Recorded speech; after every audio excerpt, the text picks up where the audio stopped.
When Senator Revilla asked me about the percentage of the commitment, I suggested either 20 or 25, to which Senator Revilla said 25%. Soon thereafter, also in the third quarter of 2024, I asked then District Engineer Henry Alcantara to prepare a list of projects, which he subsequently gave to me. The said projects are enumerated in a list here to attach as Annex A. Moreover, still in the third quarter of 2024, I also asked then District Engineer, but later Regional Director for NCR, Engineer Gerard Opulencia, to prepare a list of projects, which he subsequently gave to me. The said projects are enumerated in a list here to attach as Annex B. I had the list of projects totaling 1.5 billion submitted by Engineer Henry and Engineer Gerard, consolidated in one sheet of paper, and gave the same to Senator Revilla in the third quarter of 2024. With respect to the projects under the NEP and HGAB, I followed this up with Secretary Manny Bonoan upon request of Senator Revilla, who would also follow this up with Yusek Cathy Cabral. The White House compound is the ancestral home of the Revillas with the large Blue Gate entrance at the time. Sometime in the last quarter of 2024, Engineer Alcantara collected the 25% commitment of about 125 million and informed me that the same was ready for turnover through Engineer Gerard Opulencia. Engineer Gerard Opulencia told me that the 25% commitment was already loaded in my vehicle. After receipt of the 25% commitment, which were packed in 6 cardboard boxes, each containing at least 20 million, and 1 paper bag containing 5 million, I called up Senator Revilla to inform him the same is ready to be turned over to him. Sometime December 2024, probably the Monday after my receipt of the commitment, my driver and I went to the residence of Senator Revilla. Upon reaching the area, I tried calling Senator Revilla, but he was not answering my call, so I waited. After waiting for approximately 1 hour at a nearby gasoline station, we were finally allowed inside the compound by the guard. Once inside, we parked the vehicle, and shortly upon alighting, I saw Senator Revilla at the terrace. I walked over to Senator Revilla for a casual talk. While the boxes were being unloaded, Senator Revilla and I talked for about 20 to 25 minutes. I asked him, "Sen, bakit hindi ka nangangampanya?" Senator Bong replied, "Okay naman pare, maganda results ng survey. Relax muna." The personnel of Senator Revilla helped in unloading the boxes. After the delivery of the commitment, I headed back to Manila. Sometime late January or February 2025, in relation to a list of projects submitted by Engineer Gerard Opulencia, Senator Revilla called me to follow up on the status of the commitment. About a week later, sometime February 2025, I informed Senator Revilla that the same was ready for turnover. Before the start of the campaign period for national elective positions, I directed one of my aides to deliver commitment amounting to 250 million to the residence of Senator Revilla at the White House compound, Aguinaldo Highway, Bacoor, Cavite. Senator Nancy Binay. Carlin Yap Villa is the aide of Senator Nancy Binay, who transacted with me regarding the latter's projects and commitment. If I recall correctly, I first met Carlin in the year 2018 during the budget season at the Senate. Eventually, sometime 2019, Yusek Trigib Olivar, whom I knew very well, endorsed Carlin to me. From then on, Carlin would contact me directly to follow up the status of different matters. Sometime fourth quarter in 2022, Carlin, claiming to act on behalf of Senator Binay, asked my help for the transfer of an assistant district engineer in Mindanao to another district, a request which I endorsed to Sec. Bonoan. Sometime during the third to fourth quarter of 2022, Carlin requested on behalf of Senator Binay for a list of projects worth around 1.882 billion with 12% commitment. The said projects are enumerated in a list here to attach as Annex C. I got 3% of 1.882 billion. I prepared a list of projects within my area of jurisdiction with the help of DPW's officials, but could not recall at this time exactly who among them gave me the list. But I can recall that it was Engineer Manny Bulusan who coordinated the collection of the commitment.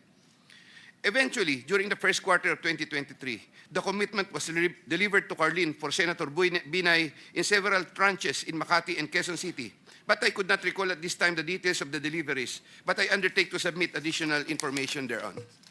Sometime last quarter of 2023, Carlin again asked for Senator Binay a list of projects for inclusion and funding under the 2024 GAA, which I provided with the help of Engineer Gerard Opulencia and Engineer Henry Alcantara. The total list of projects initially amounted to 2.5 billion, but which was reduced to 1.672 billion. The said projects are enumerated in the list here to attach as Annex D. Apparently, some individual or group offered Senator Binay a higher amount of commitment of 15% instead of the previous 12%, with the promise that the commitment would be released much earlier.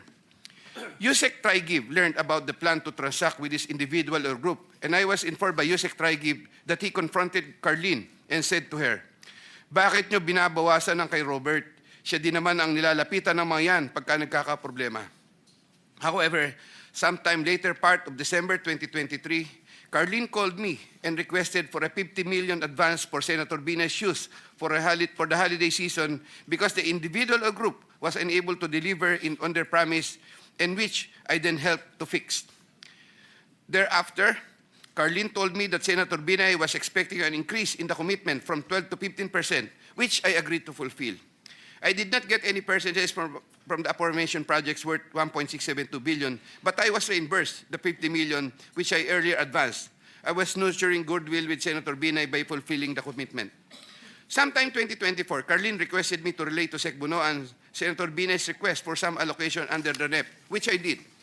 Sec Bunoan allocated 500 million for Senator Binay under the NEP for 2025, which I relayed to Carlene. Carlene told me to prepare a list of projects for the 500 million allocation. I then asked a list of projects from Engineer Henry and Engineer Gerard worth 500 million, which I then submitted in person with Sec Bunoan, who then told me he will instruct Yusek Cabral to include the same in the NEP. The list of projects was included in the NEP for 2025. The said projects are enumerated in a list here to attach as Annex E. Likewise, sometime in the last quarter of 2024, Carlene for Senator Binay asked for a list of projects to be included in the 2025 GAA. I then directed Engineer Henry and Engineer Gerard Opolencia to prepare a consolidated list of projects. I submitted a list of projects totaling 3 billion to Carlene, but only approximately 2.6 billion was included. The said projects are enumerated in a list here to attach as Annex F.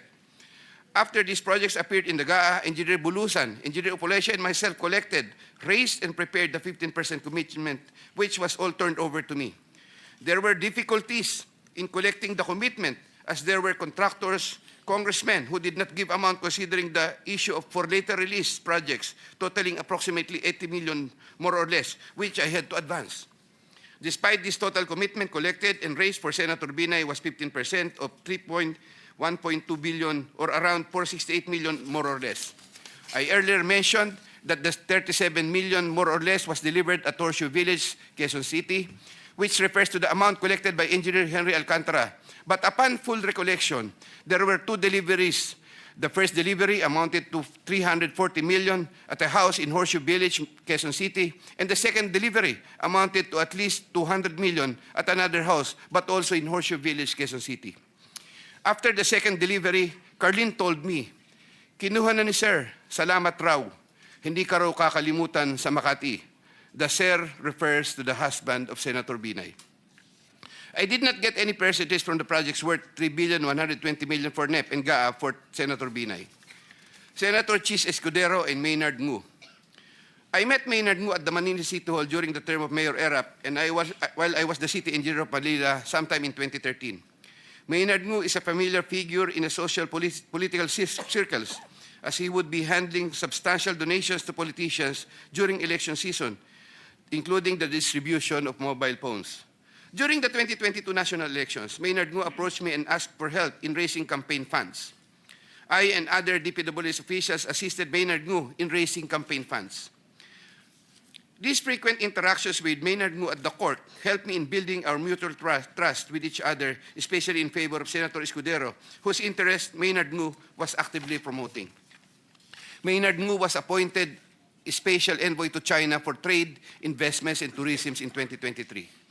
When Senator Chis Escudero became Senate President in 2024, Maynard Ngu approached me and asked for a list of projects for Senator Chis Escudero. Thereafter, sometime November 2024, I asked Engineer Opolencia to prepare a list of projects for Senator Chis Escudero following my conversation with Maynard Ngu. Thereafter, Engineer Opolencia submitted to me a list of projects for funding. The said projects are enumerated in a list here to attach as Annex G. For the projects located in Valenzuela, Engineer Opolencia, through District Engineer Ruel Umali, collected the money for the commitment for Senator Chis Escudero. He delivered the commitment at Diamond Hotel. We saw each other at the Diamond Hotel, and Engineer Opolencia told me, nasa inyo na po, boss. When I asked my driver to confirm, the driver told me, nasa akin na po, okay na po. For the projects located in Marinduque, Engineer Opolencia, through Regional Director Ryan Altea, collected the commitment for Senator Chis Escudero. He delivered to me the commitment at Diamond Hotel. Engineer Opolencia called me and said, may papadala ako sa inyo ngayon. Sa iyo ngayon, dadali na lang po sa Diamond. Later, the driver told me, nasa akin na po, okay na po. Following a deeper recollection of the facts and checking with public records, I can now confirm that in addition to the Valenzuela and Marinduque projects, Engineer Opolencia also provided the list of projects for Oriental Mindoro and Quezon City. The complete list of projects for Senator Chis Escudero is worth 1.4 billion with 20% commitment. The said projects are enumerated in a list here to attach as Annex H. Sometime early 2025, I made the first delivery of 160 million for Senator Chis Escudero at the Cherry Mobile Building at Maynard Ngu in Apacible Street, Manila. Thereafter, early 2025, I made the second delivery of 120 million for Senator Chis Escudero, also at the Cherry Mobile Building of Maynard Ngu. Senator Jinggoy Estrada. I have known Senator Jinggoy Ejercito Estrada since I met Senator Jinggoy Estrada through the social circles of Senator Bong Revilla. We usually had encounters during social gatherings of people in the movie industry. We developed a close relationship. Sometime in 2010, when I was Assistant Regional Director of DPW's Region 4A, Senator Jinggoy was backing me to become a Regional Director. When I failed to become a Regional Director, I applied for the position of City Engineer, and Senator Jinggoy was one of those who recommended me. When he was incarcerated, I would visit him, but sometimes together with then City Mayor Joseph Erap Estrada. Sometime in 2023, Senator Jinggoy requested Secretary Bonoan through me for projects worth 500 million. Secretary Bonoan agreed to give 450 million for the DPW's NCR building, which Yuse Cabral included in the NEP for 2024, with an 18% commitment for Senator Jinggoy. Senator Jinggoy called me sometime in the third quarter of 2024 and asked me to request the amount of 1 billion from Sec Bonoan. Senator Jinggoy said, tulungan mo na lang ako dyan kasi marami pa akong tutulungan sa eleksyon. I replied, okay na ba ang 25% Sen? Sen Jinggoy responded, okay na ang 25%. I relayed to Sec Bonoan the request of Sen Jinggoy. The former then asked me to prepare a list of projects for the latter. In turn, I asked Engineer Gerard Opolencia for a list of projects. When Engineer Opolencia gave me the list, I gave it to Secretary Bonoan, who told me that he will give the same to Yuse Cabral and that the latter will take care of it. At the moment, I cannot locate the list or a copy thereof. Later on, I saw that some of these projects totaling 500 million and included in the list I gave to Sec Bonoan were listed in the NEP for that year. These projects, as appearing in the NEP, are enumerated in a list here to attach as Annex I hereof. Thereafter, Senator Jinggoy called me and asked me what happened to the difference of 500 million. I relayed this to Sec Bonoan. The latter replied that he will prioritize the matter as soon as there is available funding. Subsequently, I found out that the projects totaling 200 million were included in the SGAB for 2025. These projects, as appearing in the SGAB, are listed Annex J hereof. However, Senator Jinggoy called me again for the difference of 300 million to complete the 1 billion project value that was requested. During the BICAM, projects worth 750 million were again included in the projects to eventually form part of the 2025 GAA. The said projects are enumerated in a list here to attach as Annex K. The total budget for the projects which appeared in the 2025 GAA is approximately 1.45 billion, more or less. After Engineer Opolencia collected the 25% commitment, approximately 360 million, and delivered the same to Diamond Hotel in Manila. Thereafter, I tasked my driver to deliver the boxes to Sen Jinggoy at the Archaga building in San Juan City. Senator Jinggoy personally confirmed to me his receipt of the commitment and thanked me for the same. During the 2024 budget hearing for 2025 GAA, Engineer Alcantara informed me that Senator Jinggoy gave him funding amounting to 355 million for Bulacan First DEO and 500 million from other districts in Bulacan and requested that he, Engineer Alcantara, prepare lists of projects. The said projects are enumerated in a list here to attach as annexes L and L-1 respectively. Later on, sometime in the first quarter of 2025, Senator Jinggoy asked me to get the 25% commitment for the aforesaid list of projects from Engineer Alcantara. Engineer Alcantara then delivered to me the 25% commitment, approximately 213 million, which I delivered to Senator Jinggoy at the Artiaga building in San Juan City. Senator Grace Poe. Sometime third quarter of 2024, J.Y. De La Rosa, a staff of Senator Grace Poe, requested Sec Bunoan through me if Senator Grace Poe can be accommodated in the DPW's NEP.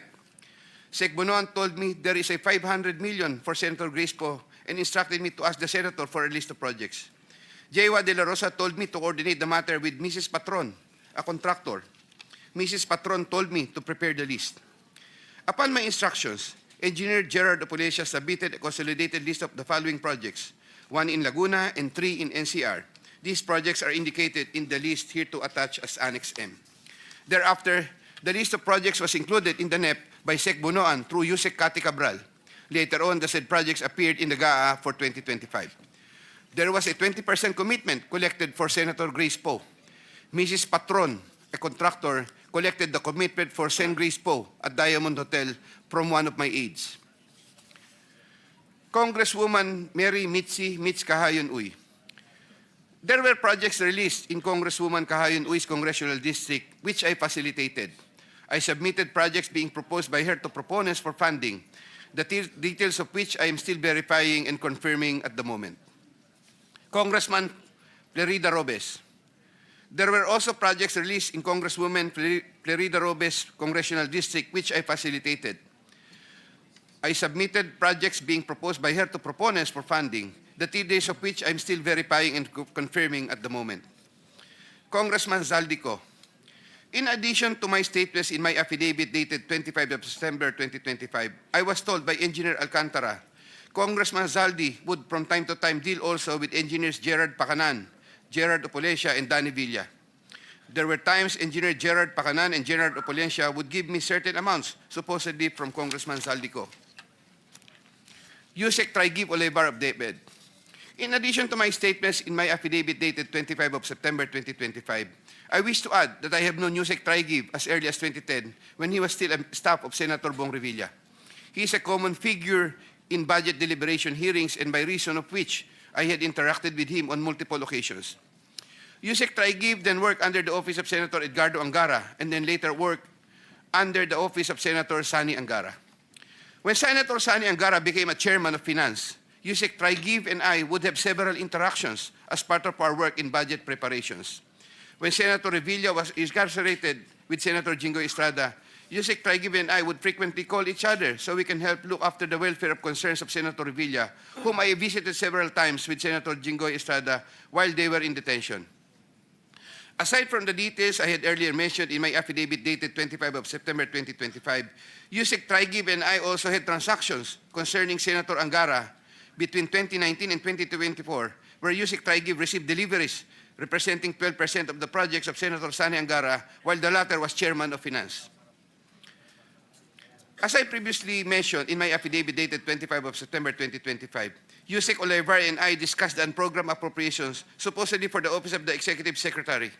Thereafter, DPWH received a special allotment release order, which included projects worth 2.85 billion. The contract IDs for the projects worth 2.85 billion covered by the said SARO can be secured from the records of DPWH Regional Office for Region 3 and the 1st District Engineering Office of Bulacan. Moreover, in the unprogrammed allocation for 2025, there could have been an additional 12 billion more or less funding, which I am verifying and confirming at the moment. DPWH Secretary Mark Villar and Yusek Cabral. I was appointed Assistant Secretary of DPWH by former President Rodrigo Duterte in 2016 during the term of DPWH Secretary Mark Villar. As Assistant Secretary for Operations, I was assigned over the Visayas regions.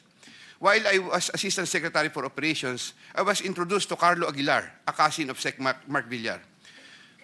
Yusek Cabral was already the Undersecretary for Planning Service when I became Assistant Secretary. As Undersecretary for Planning Service, Yusek Cabral was working closely with Sec Mark Villar for the allocation, listing, and budgeting of all the DPWH infrastructure projects. While I was Assistant Secretary, I was also later designated as Chairman of the Central Bids and Awards Committee, Central BAC. In the later part of 2017, I was promoted to Undersecretary of the DPWH during the incumbency of Senator Mark Villar and took my oath of office as Undersecretary before him. In the first quarter of 2018, I was designated as Undersecretary for Operations for NCR, 4B, and the 3 Visayas regions. Upon my request, I was replaced as Chairman Central BAC sometime in February 2020 because of political intrigues, as I was reportedly siding with then City of Manila Mayor Isko Moreno, who was vocal against then President Rodrigo Duterte. All of this time, the funding of all projects was cleared through Yuse Cabral for approval by Sec Mark Villar.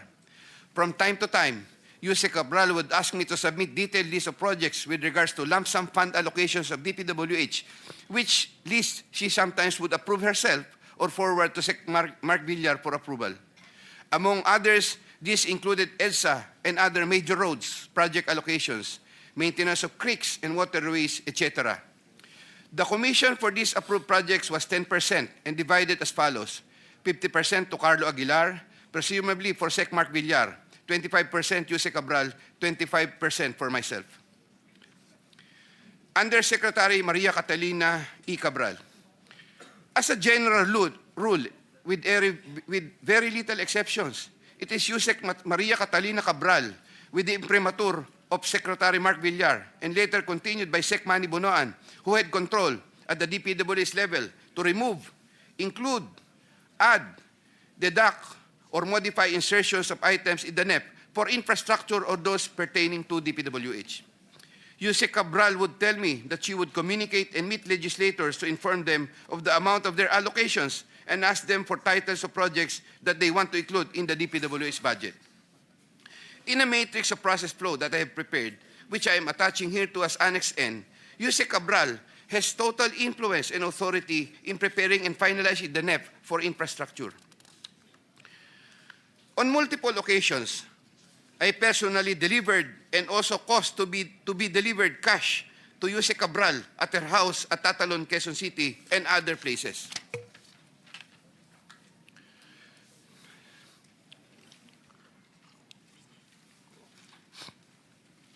DPWH Secretary Manuel Bonoan. DPWH Secretary Manuel Bonoan is a long-time DPWH official who has held top positions through different administrations.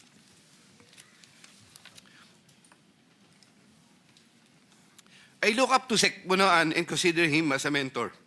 I treasure his guidance and friendship over the years. Prior to Sec Bonoan's assumption as Secretary of DPWH, I was the Undersecretary for Operations and Planning for NCR, Visayas, having assumed the said position in 2018.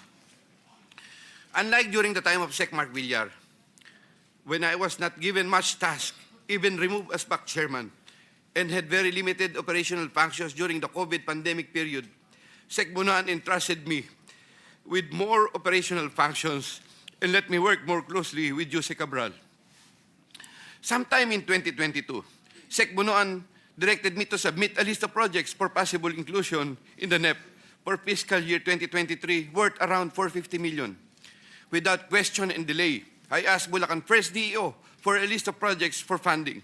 Thereafter, Engineer Alcantara submitted to me a list of projects for funding under the NEP. Those projects are indicated in the list here to attach as Annex O. In compliance with this order, I forwarded the list to Sec Bonoan. He told me that Undersecretary for Planning Maria Catalina Cati Cabral shall facilitate and ensure the inclusion of these projects in the NEP. Engineer Alcantara gave the 10% of the value of the projects.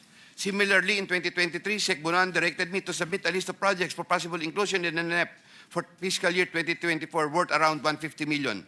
Again, without question and delay, I asked Bulacan First DEO for a list of projects for funding. Thereafter, Engineer Alcantara submitted to me a list of projects for funding under the NEP. Those projects are indicated in the list here to attach as Annex P. In compliance with this order, I forwarded the list to Sec Bonoan. In compliance with this order, I forwarded the list to Sec Bonoan. Sec Bonoan said that Yuse Cabral shall again facilitate and ensure the inclusion of these projects in the NEP. Engineer Alcantara gave 15% of the value of the projects. Also in the year 2024, Sec Bonoan also directed me to submit a list of projects for possible inclusion in the NEP for fiscal year 2025 for the amount of 900 million. I asked Bulacan First DEO for a list of projects for funding. Thereafter, Engineer Alcantara submitted to me a list of projects for funding under the NEP. Those projects are indicated in the list here to attach as Annex Q. In compliance with this order, I forwarded the list to Sec Bunoan. Sec Bunoan said that Jose Cabral shall again facilitate and ensure the inclusion of these projects in the NEP. Engineer Alcantara gave 20% of the value of the projects. With respect to the commitments collected by Engineer Alcantara narrated above, Secretary Bunoan and I received a percentage.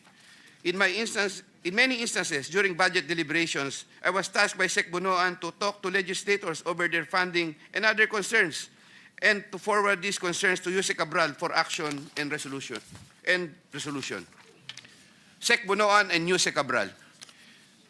Every year, including years 2023, 2024, and 2025, Jose Cathy Cabral apportions the budget ceiling for the DPW's allocable NEP among the districts according to the endorsed programs, activities, and projects, PAPs.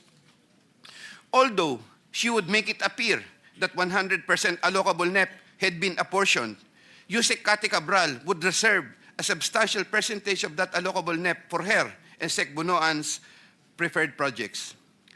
Sec Manny Bunoan would from time to time ask me to take charge of part of his own reserve allocations. The value of the projects that I handled for Sec Bunoan was at least 5 billion per annum for the years 2023, 2024, and 2025, with an average of 15% commitment. Of this 15% average commitment, Sec Bunoan, 75% usually would give, of this 15% average commitment, Sec Bunoan, 75%, usually would give me 25% of the commitment, with the rest of the commitment shared between him and Jose Cathy Cabral. Jose Cathy Cabral herself took charge of her own reserve allocations.